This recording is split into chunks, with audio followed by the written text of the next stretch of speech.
Okay, 5, 4, 3, 2, Amy, are we ready? 2, 1. Okay, we're ready. Great. Well, welcome everyone. This is the a work session. This is the Basalt Town Council meeting for Tuesday, October 27, 2020. And, we have the first order of business. We're going to have a work session interview for positions on our Planning and Zoning Commission, P&Z. If I've ever seen it, this is an embarrassment of riches in terms of the quality of these applicants. This is really something. This will be a thrill to talk to everybody and get help on our P&Z. So Susan's going to lead us through a series of questions and discussion.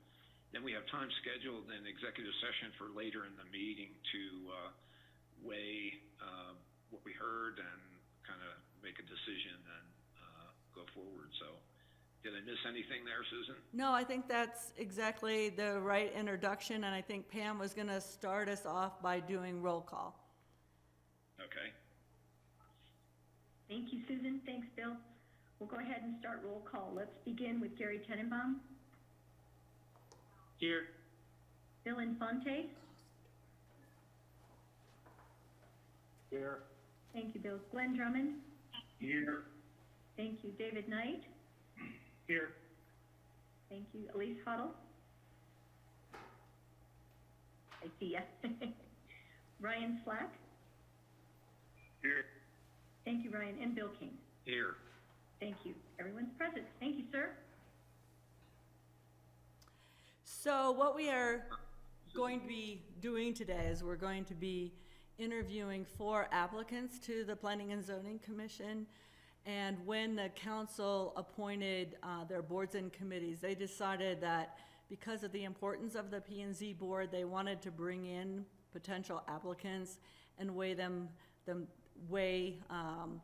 get to know the person and interview them yourselves rather than getting a recommendation from the committee itself. So we have advertised the position, and some of these folks that are here today were simply interested in serving on the P&Z, so they have in the past given us their application. So we have 4 individuals, and we're going to interview them in this order.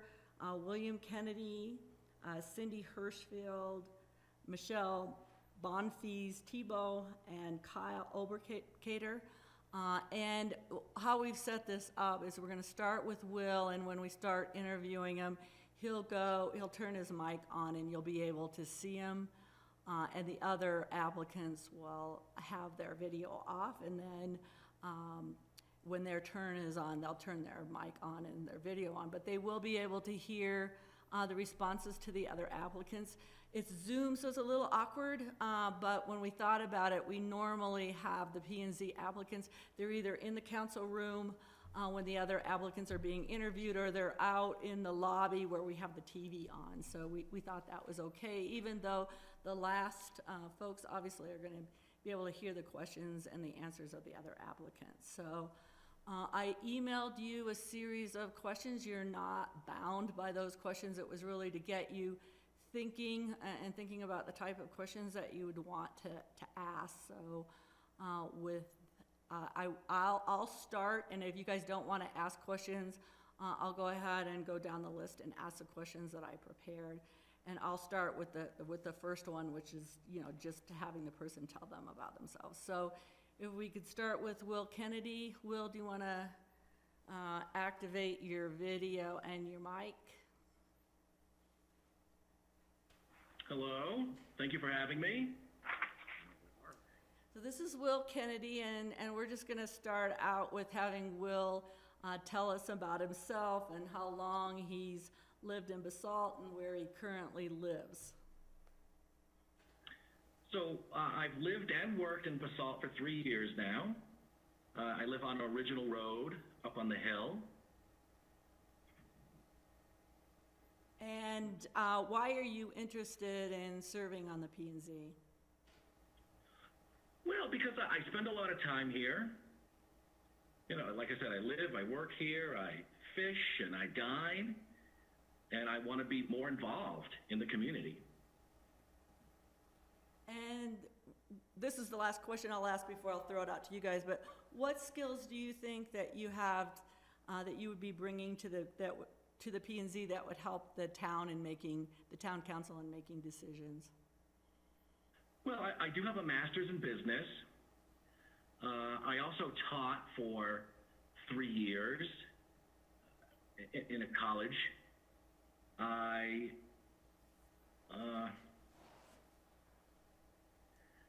love the community, and I'm a very good organizer, and I'm great at reading and digesting information, and I think there's a lot of that as I went through your master plan, and I even went through your whole agenda for today. So, those are the main areas I can contribute. Great. So I'll throw it out to the council if you have any particular questions, or I can continue to go down my list of questions.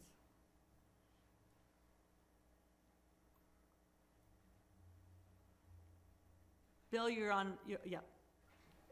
Yeah, I'd offer a question. Well, what do you think is the number one land issue in our community? Well, there's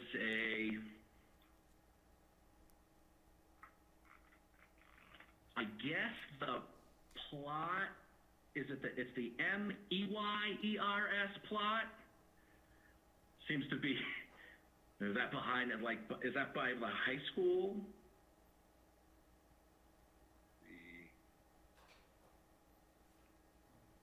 Is that, well, that seemed like, I was reading about that in the 2020 plan.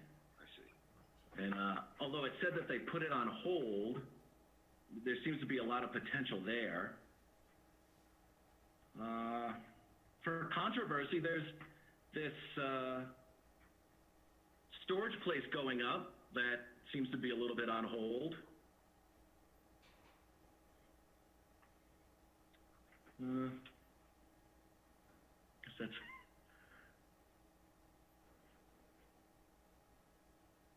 Okay. Any other questions from council for Will?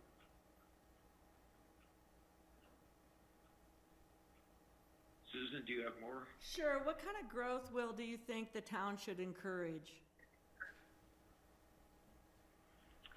Well, there's nothing like tax money from businesses.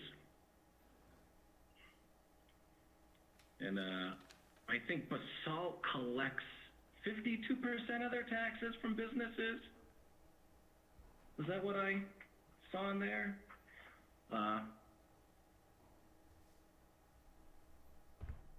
But we need housing too. The valley is growing, and it's a perfect place to live in between Aspen and Glenwood Springs.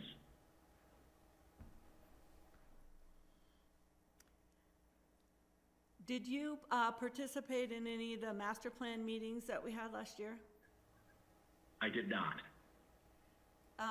You read the master plan. Do you have any comments on the master plan or the Basalt zoning code?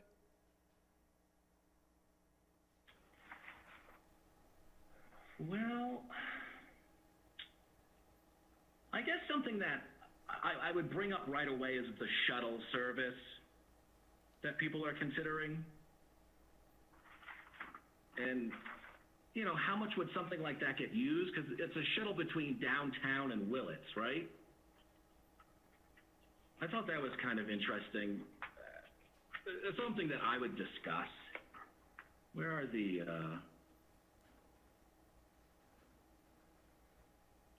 Well, and then, another interesting is the density over sprawl. So definitely around here you can tell that they like to keep houses together, which of course you sort of bundling services, and it's easier to run pipes and electricity and utilities and all of that.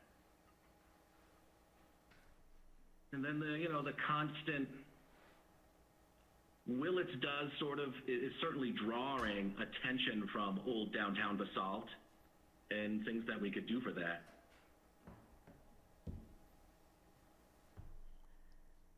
Do you have any thoughts about growth outside the Basalt town limits or the urban growth boundary? Well, I would be more, I guess, on the side of pro for more development in those areas for sure.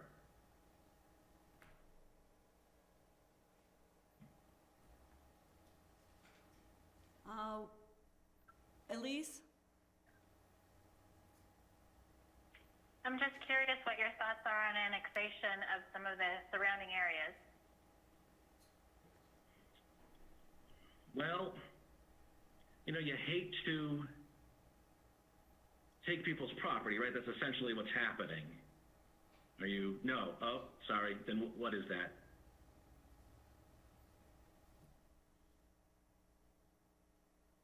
Sorry, I'm all on like 6 different mutes here. No, annexation would be to, you know, include neighborhoods that are currently outside of the city limits into the city limits. But obviously it's more complex than that, but we're not taking anybody's property. It would basically just be extending city limits to include additional neighborhoods. Like El Jabal? Like, yeah, like the, what is it, Cypress Village behind City Market as an example. The new tree farm area, that's outside city limits, that could be an example. But I'm just asking, like, in a general lens, how do you see it? Well, I guess ultimately it's sort of a tax issue versus what services we provide, right? I mean, I'm always for collecting more money. I am a person of business, so.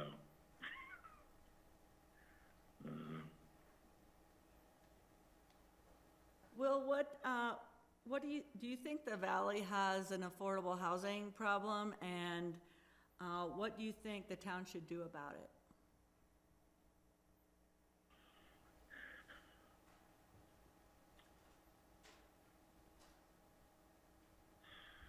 How much of an affordable housing? So, you know, I work with plenty of people who have to come out from Rifle, and even some that come out from Grand Junction. And you have people who travel, you know, all the way from Rifle or Newcastle to Aspen to work. It's a pretty long commute. I'm sure that they would love to be able to live and work closer. So it's definitely something important to incorporate into your plan. And you know, every new development that you can put up, you can have a few units, you know, designated for that. But there's certainly a need, and I know people who have that need. Okay, I got one last question. What do you think about climate change, and what do you think the town should do about it? Well, you know, being a person of business, efficiency and IT, efficiency is very exciting, and I love efficiency. And the more that you can depend on, you know, the sun gives us everything. There's nothing the sun doesn't give us. So why can't we use the sun more? I love that stuff. And, you know, I'd love to see a lot more progress there. But I'm a big sustainable energy person. Great. Well, that's all the questions I have. Are there any, I was going to ask you to see if there was anything else you wanted to add, or if the council has any other questions they'd like to ask you.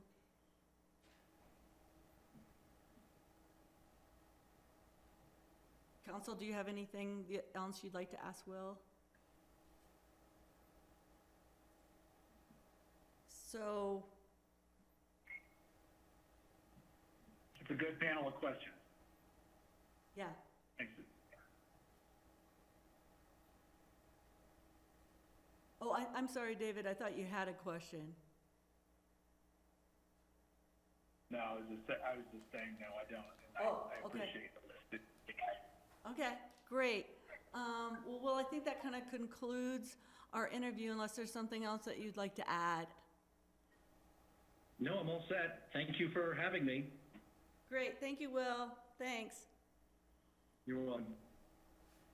So our next applicant is Cindy Hirschfeld. Cindy, you want to unmute and video?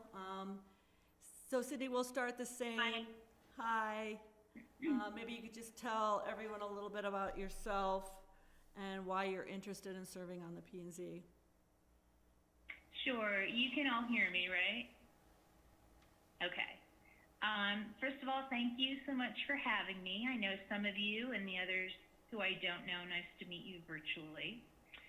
I've lived in the Roaring Fork Valley since 1998, and I've been a Basalt resident since 2003.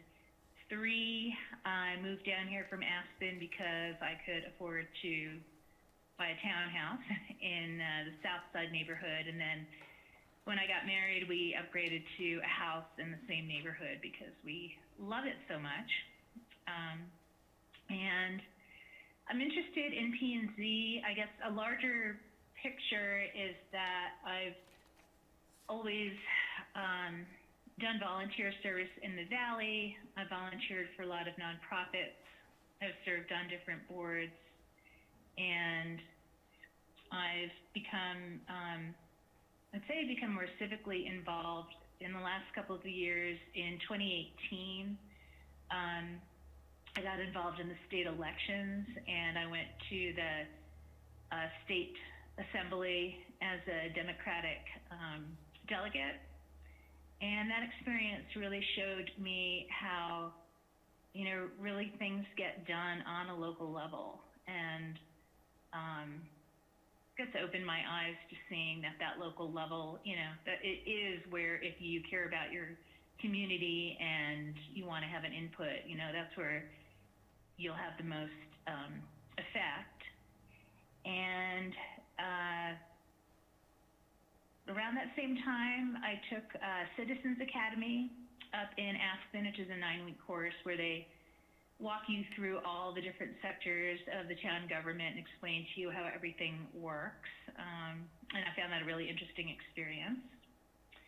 And I've done Roaring Fork leadership.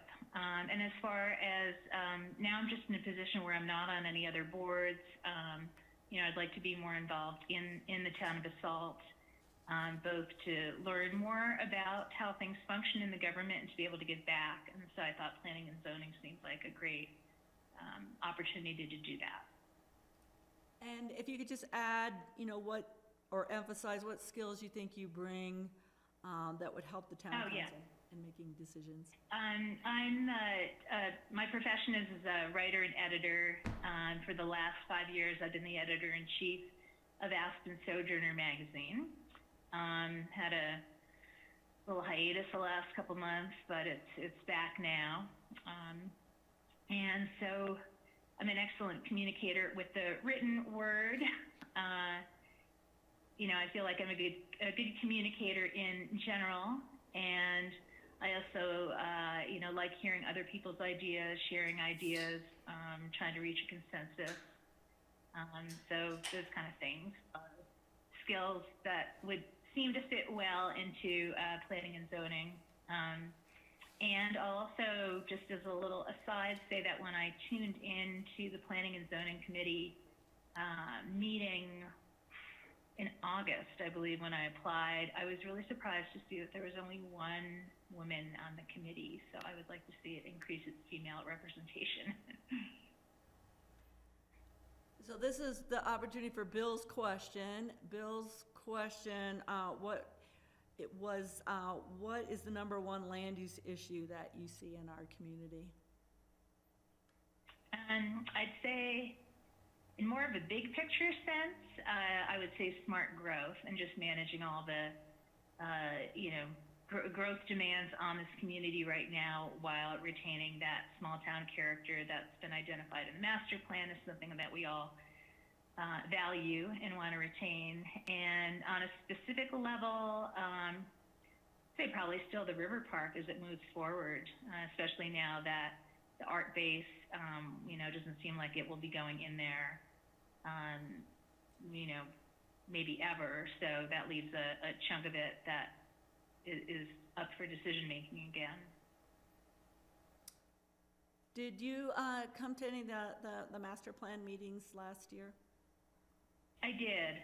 I went to, there were a couple ones I went to. There was one I remember at RMI, and there was another, I forget where the other one was, but yeah, I participated in that and the surveys and the presentations and things where we put sticky tags on the different neighborhoods in town to say what our preferences were. Do you have any comments about our master plan or our zoning code? I don't off the top of my head. I have, and I don't, I'd have to go back and read through everything again if I were on the committee. I have a copy of the addendum that was made to the master plan in 2015 after the Our Town planning work. And I've read through that again, but at this point, I don't have a specific comment on it or anything that I strongly agree or disagree with. So what kind of growth do you think the town should encourage? I think navigating the growth ahead is going to be a challenge and requires some balance, and that's what interests me about being on the Planning and Zoning Commission too, is I don't consider myself either anti or pro-development. I think each proposal, I'd be ready to help evaluate that on its individual merits. But certainly, we have issues to address like affordable housing, plots of land in town like the River Park, the Basalt Center Circle property, Lions Park, decisions to make on those, how to increase or maintain a certain level of vitality, what to do with those pieces of property that would appeal to a large number of people, and then, the issues that come with growth. More infrastructure needed, traffic issues, crowding, et cetera. I think that the pandemic now, with so many people coming from outside the valley to either live, more permanently in their second homes or buying property here, is going to change the complexion of our valley in some ways, which we're, just starting to see. Do you have any thoughts about growth outside our urban growth boundary or municipal limits? Yeah, that would be, to take a larger look at things, and how that growth integrates with both the town and the rest of the valley. And I know that there is, I believe there's one regional group that looks at that, but I've also heard people say that there could be more of a regional approach to that. So yeah, I think it's something, again, for me, that falls into the category of smart growth, where, we want to accommodate without maxing out or overtaxing, what our infrastructure currently is or what it could even become. So I'll ask you Elisa's question, which had to do with, do you think the town should annex areas outside of town limits, like the Roaring Fork Mobile Home Park or El Jebel? What do you think about annexation? I think that really depends on a case-by-case basis. Obviously, to me, one of the big pluses of annexation would be to give people more of a say in the town and to be able to vote for things like council. I realized during this past council election, talking to friends, how many people who are, right on the edge. I didn't know if they were in the town boundaries or not, but, I consider them neighbors, but they're not able to vote. And, obviously with annexation then comes more taxes and more regulations. So I don't have a general answer, like a yes or no, whether annexation would be good or bad. I think it really depends on, where it is and what the residents of that particular property, what they're looking for, what they would want. So do you think that the valley has an affordable housing problem, and what do you think the town should do about it? Yeah, definitely. I mean, that's been an issue since I've been here, since I moved here 22 years ago. And I don't think we can build our way out of it.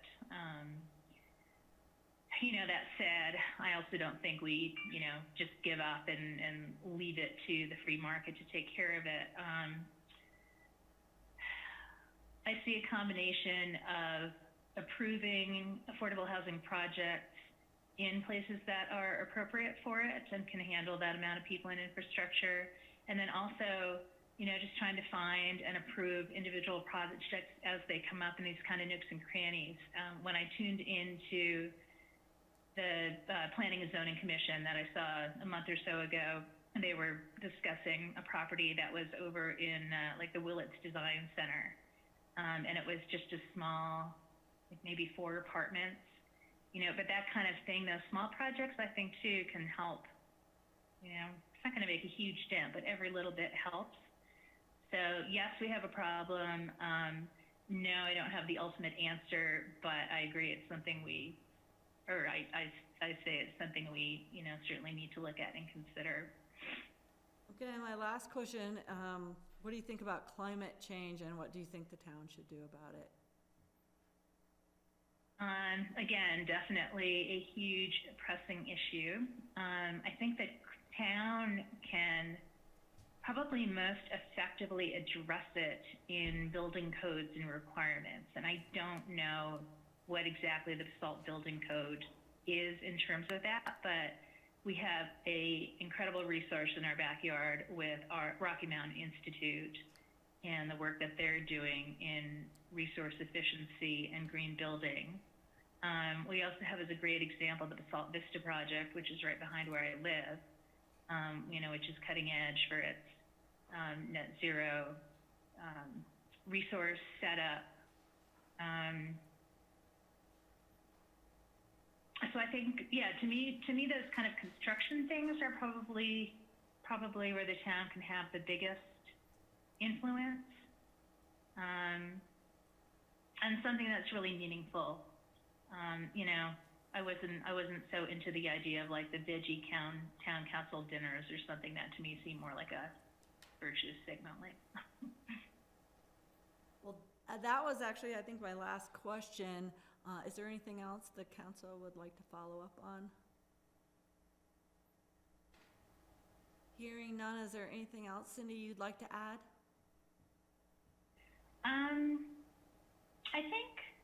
I guess, you probably saw, it sounds like you saw my resume and my application, but I guess I would just add, when I was thinking on, if I were in planning and zoning, on how, I would go about evaluating projects in addition to how it fit into the guidelines of the master plan and, other, a little more nebulous concepts like the character of Basalt. I would, a couple of things that I would look at is whether a project would improve the quality of life for somebody, whether that's somebody who's getting affordable housing out of it, or, are there other amenities the project includes that would benefit Basalt? And then, for a larger project, what kind of infrastructure would it be able to exist within the infrastructure that exists? Or would something like an additional road or, another traffic light or something, be needed to accommodate that, and who would pay for that sort of improvement? Well, thank you. Thank you, Cindy. I think that that is a good wrap up. All right. Thank you so much. Bill, we can't hear you. So Cindy, you can go ahead and probably go off video, and we'll put on Michelle Bonfils Thibault. Michelle?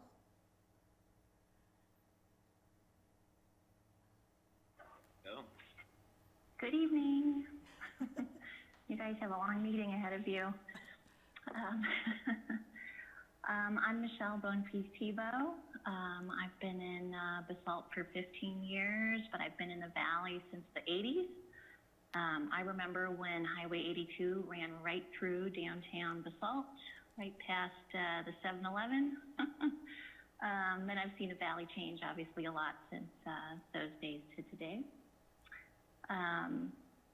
I'm just going to run with it because I'm lucky enough to be third in line, so I know some of your questions already, Susan. Great. Why do I want to serve on P&Z? I've been here for 15 years. I have a ton of planning experience. Some things that worked out really well and some things that failed. And it'd be great to help Basalt with some of the things that I've been through already and just to give back to the community.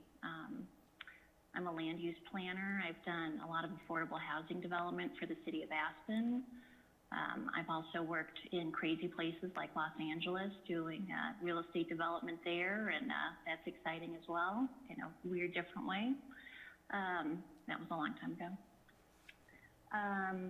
And I think that now's our time to move forward with some affordable housing and environmental policies to keep Basalt ahead of going down the tubes as the pressures of growth are pressing in on us.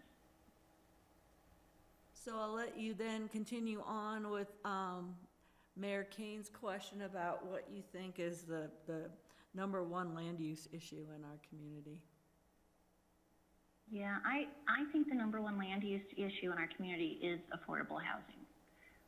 Affordable housing impacts the environment, it impacts traffic, it impacts the businesses, all of these things. It impacts the land use code, how we maintain our single family neighborhoods, how we justify density, where we place density, all of these things.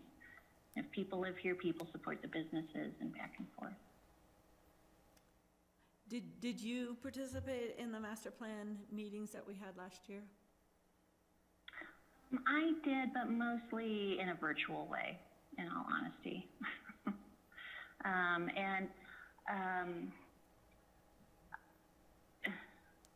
I think that there are a lot of exciting things coming forward with that, preserving the open space around town and figuring out how to concentrate density in existing developed areas. It's a fine balance for sure. So I would add those. Well, you've already talked about affordable housing. What do you think the town should do about affordable housing? Mm-hmm. I think there are a lot of ways to be creative that are difficult and time consuming, but it's really the only path forward. I would agree that we can't build our way out of it, and we need to figure out ways to collaborate with different businesses to partner, but we also need to look at the land use code. And it may be time to do something that's really revolutionary, like no more single family houses anymore. I'm not necessarily suggesting that, but it might be something to go that extreme, and everything has an accessory dwelling unit now. We need something that makes density palatable and creates the housing without burdening or overburdening our infrastructure and our services. And what do you think about growth outside the town limits and outside the urban growth boundary? Mm-hmm. I think that growth is appropriate where growth currently exists. I think the pressures of our town becoming so popular are going to force us to make a lot of hard choices. There are going to be a lot of hard decisions that come up as people want to develop, in Emma, in places that are a rural character. And so this kind of goes hand in hand with the question about annexation and bringing those other communities into Basalt. I think it's necessary, but we do need to have a financial analysis done on what does that mean for our services. I just thinking of the planning department for the town of Basalt. If we had, or the building department even, including all of Soper's Village and all of Blue Lake and all of that, we do not have enough staff right now to service all of those residences. So, and that's a problem that can be solved. Then there are a lot of ways to, balance out the pros and cons of it. What do you think about climate change, and what do you think the town should do about it? Yeah, I would agree with the previous interviewee that we have these amazing resources we all know in Basalt right now with Rocky Mountain Institute and Roaring Fork Conservancy, but we need to be bold and tighten down on our land use regulations and our building code and really make it so that it's a disincentive to not build efficiently and to not go the next step. And really all of our new buildings should be headed toward net zero. Do you have any other comments about our master plan or zoning code?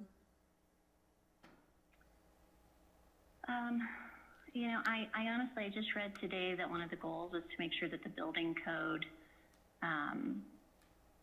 got up to speed for the fire protection, considering the recent fire a few years ago, and that was, just kind of an eye-opener. It's way more interesting, frankly, for me to talk about affordable housing, but the reality of what's happening on Basalt Mountain and needing to take care of things that we hope never happen again. I don't know exactly what the status of that is, but it seems critical. And those were all my questions. So just to wrap up, is there any counselors that have anything particular they would like to ask Michelle?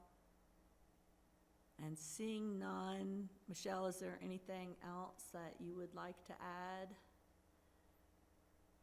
No, I would love to help our community go forward, and thank you for all that you're doing during this weird time of Zoom video meetings. It's strange for everybody.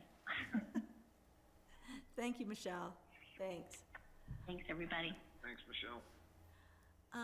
And so we're ready then for our last applicant. Kyle, do you want to now share your video and your face and start by telling us introduce yourself and tell everyone a little bit about yourself. Hi, everybody. Thanks for taking the time tonight. Again, my name is Kyle Oberketter. I've been in the Valley just a little over 5.5, almost 6 years now. I've lived in Basalt for 4 years, bought my townhome on Lakeside Drive about 4 years ago after living 1 year in Aspen. Just a little about myself. I was an engineer for an oil company before moving to the Valley, and was working overseas, basically got burned out and wanted to be back in the mountains. Kind of long story short, ended up buying the laundromat in Aspen and then another business in Aspen before selling everything, and now do senior living development, so independent living, assisted living, and memory care communities around Colorado. Our closest development is actually in downtown Carbondale, right behind True Nature. So work on the development side, but in a very kind of niche business. So that's a little bit about myself. I'll go into some of the questions, you don't have to repeat them. The number one land use issue I think Basalt has to take care of and focus on is the basically very particular old Clark's Market area. It's a prime area for some type of density and to basically help revitalize the downtown core, whether we're bringing in more retail or commercial to help with sales tax, to help with revenue, hotels, other areas. I think that's a prime area that needs to get worked on and figured out because there are many options, and it was a big part of the master plan picture. And I think there was a lot of public comment, especially regarding that parcel.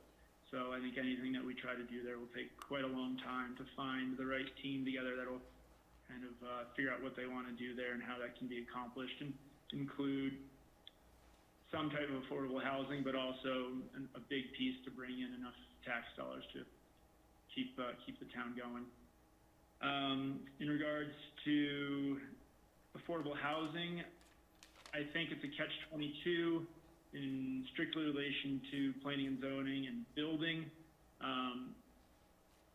The more you bring your codes to a green standard, the more expensive it gets to build, and it really decreases the interest in how to find the way to build affordable housing and make it work.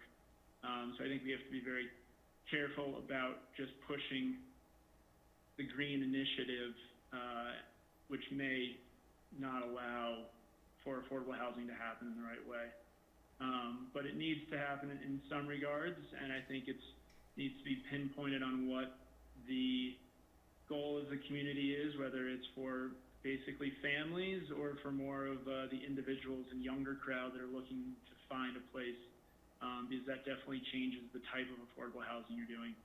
I think we've seen the success next to, in downtown, next to Subway and everything that, filled up immediately. So there's absolutely a strong desire to do it. And I think working with outside companies that have a lot of experience getting grant money and finding outside financial help will really potentially help us build more if we can find the right place for it.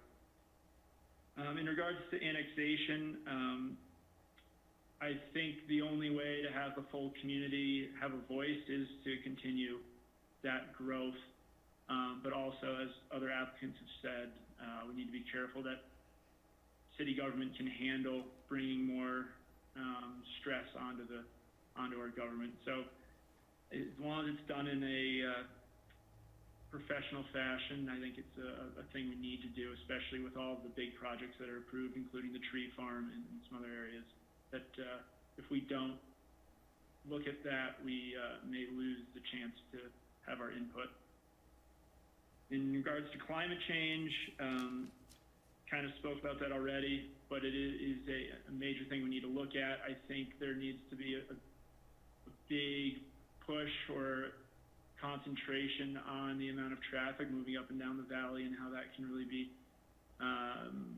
scaled back if possible. There are so many cars just going up and down, especially now that we've seen kind of the influx of people. The amount of traffic just in our kind of 5-mile corridor has gotten crazy, and that is just something that can be looked at and discussed, and I think could be a major piece that we could work on. I think that covered everything, unless I missed a few, but any other questions? Well, did you participate in the master plan meetings last year? Yes, I went to the one at the high school. I think we were putting all the sticky notes around. Do you have any comments about our master plan or zoning code?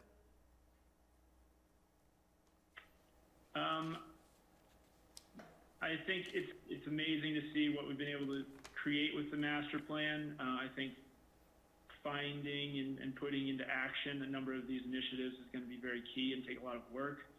But I also think it is somewhat of a catch-all and that needs to be focused on a few areas where there's potential nothing will get done. So I think it's been great to see how all-encompassing it is, but there are, I think, are a few major areas. And for me personally, it's the Clark's Market area that really needs to have a lot of work done to it. Just in regard to the code, no real comments at this point. Okay, and what about growth outside the town's urban growth boundary or town limits? I think the major parcels have been determined of where growth should happen in a responsible manner. As mentioned by some of the other people, the Emma area is definitely got more rural feel, and we need to make sure that we keep a small town character where we can and ensure that some of the larger ranches survive and we don't just have an urban sprawl. But I think through the master plan, there's been a great picture of where there should be appropriate growth.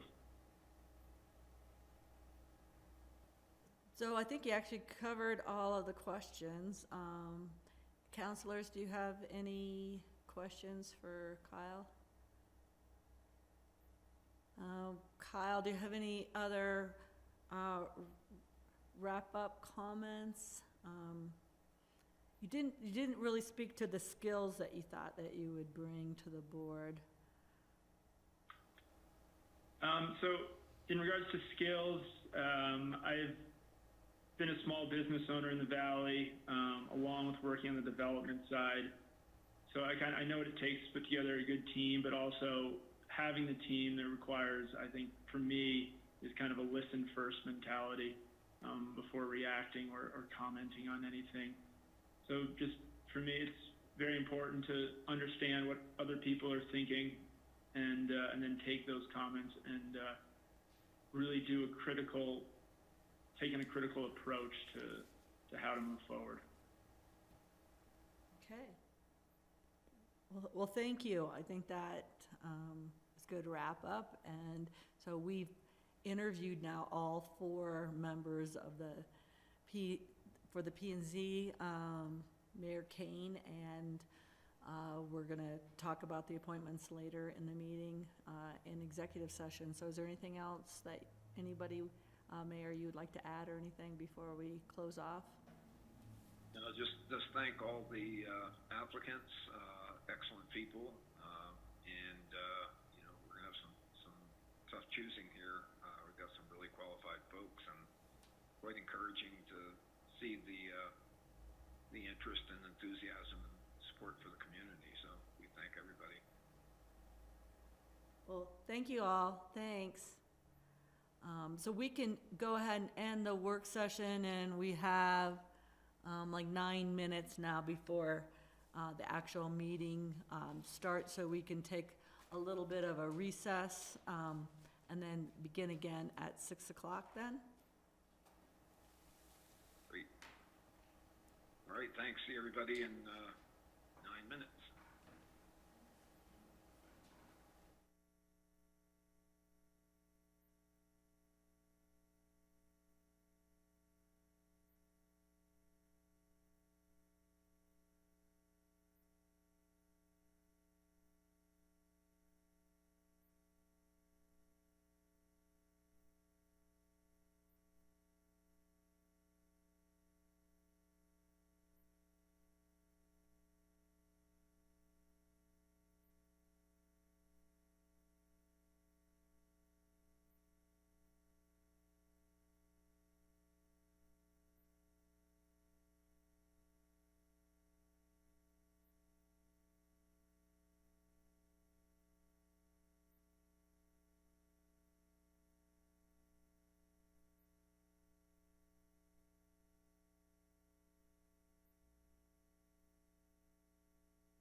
2, 1, we're on. Good evening, everyone. I'm Bill Kane, Basalt Town Mayor, and you're welcome to the October 27th edition of the Basalt Town Council meeting. So welcome. We will start our order of business tonight with a roll call. Pam, Certainly. please call the roll. Thank you. Glenn Drummond?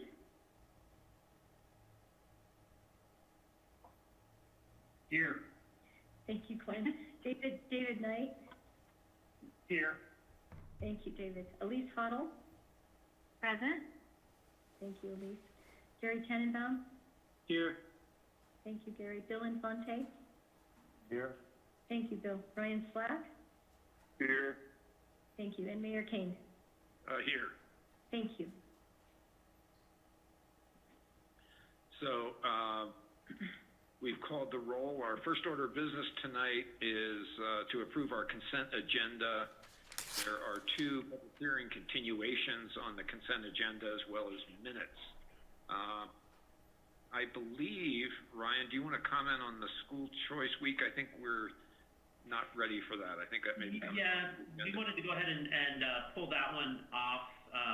Staff wants to speak with the school district about that and, just get some input before we understand sort of all of the implications of it. At face value, it seems fine, and I've got to call into them at this point. But it just got on there prematurely, so if we could pull that off, we could bring it back at a subsequent meeting. Great. So with that, is there a motion to approve the consent agenda? Mayor, I move the town council approve the consent agenda as modified. Is there a second? As adjusted. Okay. Been moved and seconded. I think we can do this with a voice vote.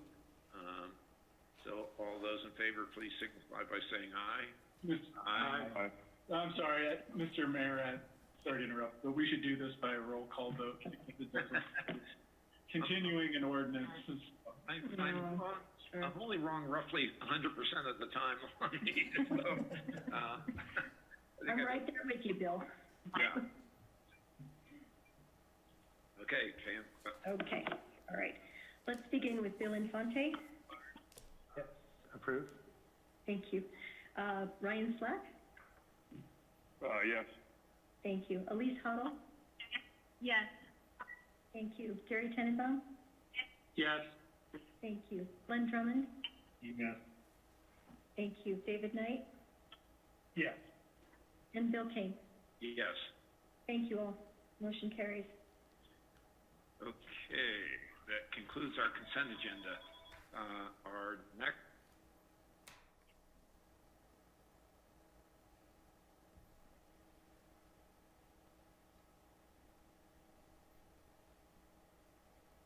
Our next order of business is to open it up for public comment. This is the portion of our meeting where we will receive comments from the public. Please limit your comments to 3 minutes and address your comments directly to the mayor. Identify yourself by name and address when making comments. Comments should be courteous, civil, and constructive. Town council will make no decision or take action other than to direct the town manager. So with this, we will open the mic for public comment.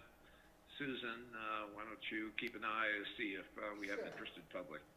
Sure, and remember you are to email planning@basalt.net or text 970-987-7010 with your name and your phone number.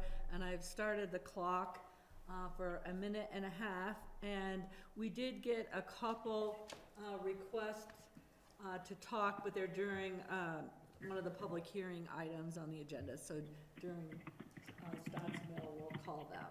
But so far, we haven't had an indication for anyone to make a comment during this portion of the agenda.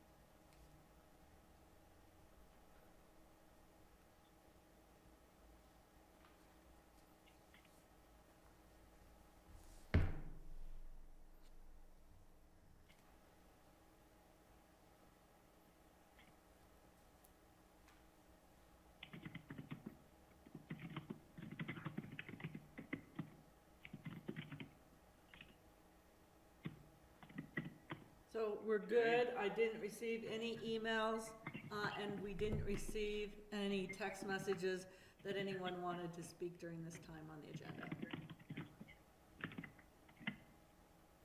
Okay, thank you. That concludes our open for public comment period. The next portion of our agenda is devoted to comments from mayor and council reports or comments. So floor is open. Gary Tenenbaum.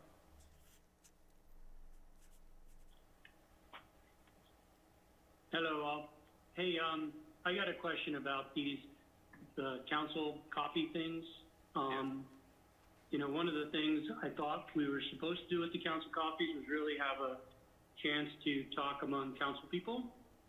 And there's a reason why you haven't seen me at any of them is I don't think they're doing what they intended to do. And having people show up to talk to us was not the intent of this. I'm totally happy for the public to come and listen, but I thought it was a chance for us to get together and kind of, you know, talk amongst ourselves. Even if the public's there listening, they're public meetings. So I just want to let you know that's why I will not show up. I heard about the last one, and it's just disappointing that it's not doing what it was supposed to do, and they get co-opted by, you know, certain members of the public. You know, there's council meetings to bring up things to council, and that's the perfect way to do it for us. So I'm hoping that, you know, if we want to continue this, that's the future of these. Otherwise, I really just don't see the need to do that because we have public comment at meetings. And honestly, for me personally, is, you know, I really hope, you know, we're going into a COVID winter, and COVID's on the rise again, and I just don't know what the winter's going to hold. Is it going to be the same as, you know, what the summer brought, where everyone's trying to get away from their own COVID issue and they come here to visit? Winter could be different, and I really think we need to come together as a town and a council to really address the needs of our businesses and our citizens, and really work together and not do things that divide this town. And I really hope that, you know, moving forward, that we work together and really try to find positive ways to move forward, because, you know, some of this negativity, especially in this, you know, the negativity over a public works facility piece, it's not productive. It's not productive for staff to be chasing down all this stuff. And it's actually, you know, almost an attack on staff, because I feel that we need to really, as a council, we work as a majority, and it's 4 votes, 4 people plus, and that's the direction to the town manager, because we cannot have, you know, the town running around doing things that are not directed by the majority of this council, and that's just the way council works. So I'm hopeful that, you know, we can work together, and if we really want to work together as a council, I'd love to potentially do these coffees or afternoon drinks or something, but I'd really like it to set it up where we can talk as a council and the public can listen in and sit around. But I just feel that we need to be, you know, careful about what we do on these things, and I'm hoping that we can move forward on that. Glenn, and Bill, did you have your hand up also? Glenn, and then Bill, and then Elise. I would kind of like to second Gary's comments on that. You know, it almost delved into a policy discussion on this past meeting, and those aren't things that we should do without minutes. We're not being true to the public, being open. We got to make sure that everything that we discuss as a council is fully vetted within the public realm. And I think that unfortunately, when these kind of things get into this situation, we end up with this, it could end up being he said, she said kind of deal. And that's really not what we were trying to do. It was more about like, hey, we haven't had a chance to meet the public because we're a new council. We haven't had a chance to have face-to-face. But as far as how this is going, the last one, the last couple. I mean, it seems like everything that I've been to all three of them, and it seems like there's been a distinct agenda to each one, and I don't know that that's originally what we discussed in our retreat when we were up there at Cap K. And I think we gotta kind of pump the brakes and make sure that we're vetting everything we're doing here within the public realm. That's my opinion. I think Bill Infante was next. Oh. It's okay with folks. I'd actually like to defer to Elise, because I've got a few things that I want to cover. And so, Elise, if it's okay with you, I'd defer to you to go first, and then I'll go after that. Okay, thank you, Bill. First of all, I just want to say, Gary, that I hear you and I understand that maybe we had different ideas of what Coffee with Council would be. I think you're right. I think the original discussion was that we started with an opportunity for counselors to talk amongst themselves in a formal posted way that wasn't going against any rules or regulations. But then I also respectfully disagree that I don't think that I've said this all along, this is nothing different from what I said in my campaign. I don't think that 3 minutes of public comment that's unidirectional is sufficient, and I think the proof is in the pudding that people are coming to these coffees and they do have things that they want to talk about. Unfortunately, this last meeting devolved horribly, and I would like to issue an apology to all of my fellow council members and to the public that it went that direction and that we didn't arrest it. I agree with Glenn. I don't think we should be getting deep into discussions of things that are salient to our council agenda. But I don't think that we should end them or that we should turn the public away. Clearly they want to talk to us, and I think that that's really important. So maybe what we need to do is sort of rethink the process and look at other opportunities for us to meet as counselors, in a casual environment to just chit chat. Obviously there's a lot of stuff to discuss. I think the more we talk, the more we realize what about doing a facilities master plan, or what about, this and what about that? And I think those are all great ideas, and I want to talk to you guys about those things. We just don't have that opportunity in a council session. But I also want to hear from the public. One of the things that I heard when I posted the Coffee with Council to the Basalt community page, and this is for Chief Knott, is that the folks that work on Midland Avenue are parking in front of their businesses and not leaving room for customers. And we've heard that before, but those are the sort of things that I kind of expected to hear at these meetings.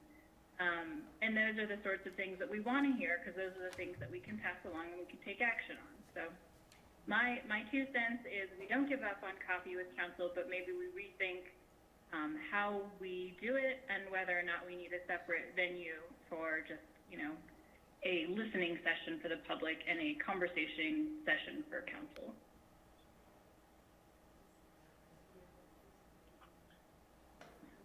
Thanks, Elise. Bill, you want to say a few words? Yeah, got a few updates that I think are of general interest from kind of around town. And before getting to that, I would only echo what Elise said and add that outreach to community is extraordinarily important, and that's how I saw Coffee with Council, was as an opportunity for the community to speak to council, because 3 minutes every other week just doesn't do it. But I have actually a bunch of questions, Bill, too, interspersed within updates. One, I wanted to ask whatever happened to kind of the COVID sector working groups, because Gary was commenting on the need to respond to. Somebody's got a lot of noise in the background. Kristen, can you please mute your phone?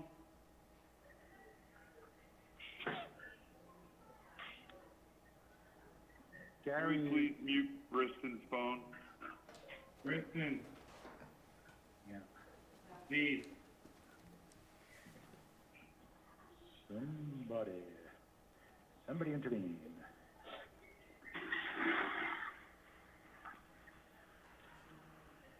Okay, seems to have quieted a little bit, but let me agree with Gary that I too am very concerned about the next 3 months and the thereafter with regard to our economy and our businesses. So I'm curious whatever happened to the COVID sector working groups. And Bill, I guess in several different fora, not least CAPK, you had suggested that council would meet with the Chamber Board of Directors. So I'm curious when that might happen, because I think it would be very valuable, particularly now as we try to plan strategy going forward. I'll use that as the segue. Some of you may have participated in the Aspen Chamber Zoom call today. I won't go through all that they discussed. I believe it was recorded. Super, super interesting because of what the Chamber is doing to provide economic support, promote local shopping. They've come out with a whole bunch of visitor resource guides, huge mobilization and effort.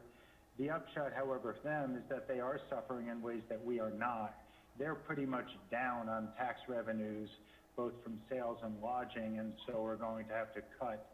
But there were several interventions by the real estate industry, and they commented on the boom in real estate sales, which is quite striking. They're up twofold from their best year ever to, if I heard correctly, to a little bit north of about $1 billion in sales thus far, whereas the prior best year was about 500 million.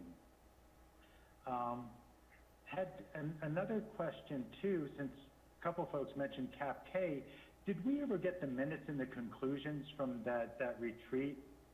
Because kind of be interested in what the prognosis was from whatever her name was who came out to facilitate.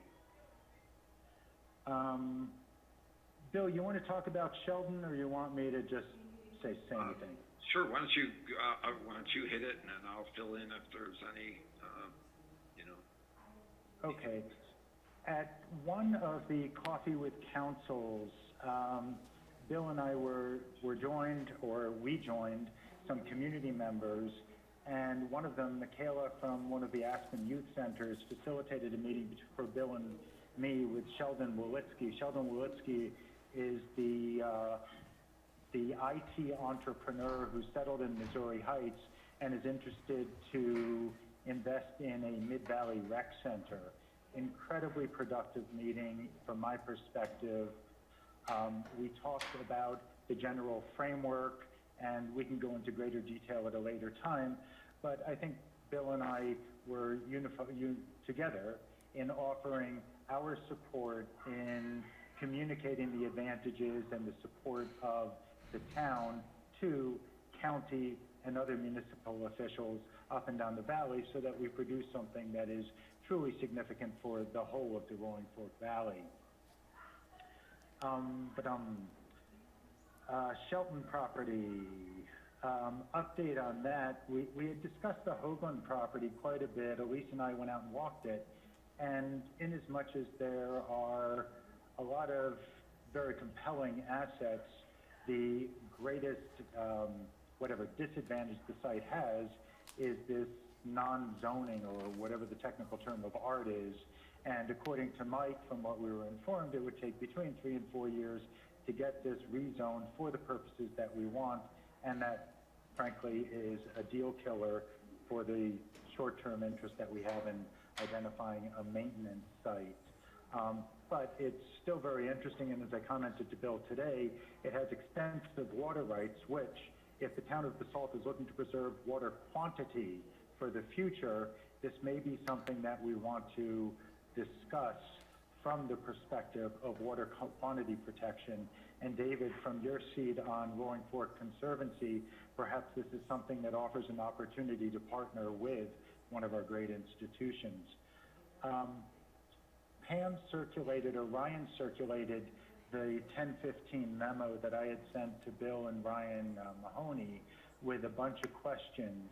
And I guess I'm still kind of interested in the answers to those, but it begins with the big issue of, having a look at the title policy commitment, just so we all understand what we're all getting into. But I'd also kind of be interested, since we've recruited this real estate dude to help with the assessment, identification of other properties, that, you know, we have the opportunity to hear from Teddy, and if he's prepared to brief us before the 10th, that would be great, but otherwise, I would suggest that we may want to continue until later in the month of November, when Teddy's has an opportunity to do what it is we've kind of asked him to do. The last thing is Northwest COG. This is mostly for Gary and Ryan Slack. There was a little bit of discussion about childcare in the valley, childcare in our county, and so I just want to call your attention to that. I know the notes were circulated. Watkins and I both attended, and he did the heavy lifting on composing the notes. I just added a few things, but did want to let you guys know that there was discussion about childcare. And that's it from me. Thank you. Gary, I think you had a hand up, and then David. Well, I just wanted to, you know, we, as on my day job for Pickens County Offices, we looked at the Hoagland Ranch parcel, and the water rights are not that extensive. They're paper water rights, and the reality is when you really look at them, on a 10-acre parcel, you can only put a portion of those water rights onto that property. So they look great on paper, but in reality, they're not anything that, they're good, they're okay. They could irrigate that, you know, probably about 4 or 5 acres over there, but it's not extensive to the point where it would be worth even the look at of, you know, buying it. We decided not even to look at it for open space because the water rights weren't really that exciting. Great. David? I want to take us back one more time to Coffee with Counsel, if I could. Yeah, I just listened to, I was debating on whether I was going to comment on this or not, and I listening to everybody speak, I heard a lot of points that I agree with on Coffee with Counsel. I think last Tuesday was not what anybody envisioned, but I don't think that's representative of what we can do with that venue. I think it is beneficial to hear outside of this space what the public has to say. I think it is inclusive. It's a good thing. It's going to be a positive thing. Several of us were at the first meeting, and I thought it was a productive meeting. I thought a lot of dialogue occurred there that is leading to some further conversations and some things that we don't necessarily speak about here in council chambers. So I think that was good. I think that should be more representative. So I think it's a good opportunity to kind of seek to understand, and we need to approach, if we continue to do it as a council, we have to decide that. We should approach it from that vantage point, you know, in my opinion, seeking to understand. You know, Glenn, spot on. I don't think we should be debating. We certainly can't make decisions. And I think we need to make sure that, you know, we're hearing any media requirements, right? We want to make sure we're doing that for the sake of transparency. Divisiveness, though, I don't think has any place, and I think we, you know, need to kind of rise to the occasion, not be divisive, any of us, and I think we can do that. The last thing I'll say is that we do need to have opportunities to speak as a council. So I think that was intent that was expressed early on, and I think we should look at that and figure out a way that we can do that as well. You know, I know we've spoken about, should we moderate this, the coffees, should we not, you know, what's the intent? I think we need to do it with intent, and make sure that we're meeting the requirements that, you know, that we all kind of agreed upon in our retreat. But I think we can rise to this, and I think it could be a really good thing. We should continue discussing it and look into it in the future. Thank you, sir. Anyone else on council want comments? Elise? I wanted to comment on the latest chamber report. Stated that there were 30 applicants for the little mini grant program we set up. And, you know, doing the math, assuming that everybody asked for the maximum amount, which is, you know, maybe a false assumption, but that's like $25,000 over, I think, what we had allocated. And the reason I'm bringing this to everyone's attention is just because that's to say that clearly there's still a need and still a demand for help in this valley. And, I don't know what the answer is. I wish that we could just award everybody, the full amount and just find the extra money or whatever it takes. But I just am sort of using that as sort of an entry to say, I think that it's going to get worse before it gets better. And, we should all have that sort of in the back of our minds to be thinking about what kinds of programs and offerings, we can make available to our community. That's a nice comment, thank you. Anyone else on council want to offer anything? I would just like to make one or two comments about the council meeting, the council coffee process and format. I would be the first to take responsibility for a meeting of which it could be said that there was possibly more heat than light that came out of that encounter last week. And, upon reflection, it feels inappropriate to me to be discussing having essentially open heart surgery on an agenda topic that is pending before the town council. That is not what folks really want to come out to hear. I don't think too many people were there with burning fascination about whether there was a legally recorded easement for a hypothetical road. That's not a good use of anybody's time.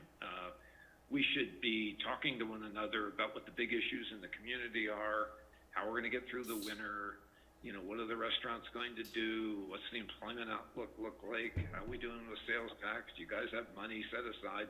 They're the kind of things that I think are, obviously they're warmer, fuzzier topics, but they're really philosophically what I think we ought to be using those times for. And I think we ought to just set some ground rules to say that unless there's an extraordinary circumstance, we really can't have a discussion, particularly on an item that is pending between a first and second reading of an ordinance. That's, all of a sudden that's supplanting the public hearing process. There are tons of people in the public that might be interested in hearing all about that, and it's just not the right time or right place to have those things. And I will be quick to apologize for the acrimony that may have surfaced there. I am honestly very defensive of our town staff. I think they are working hard on this.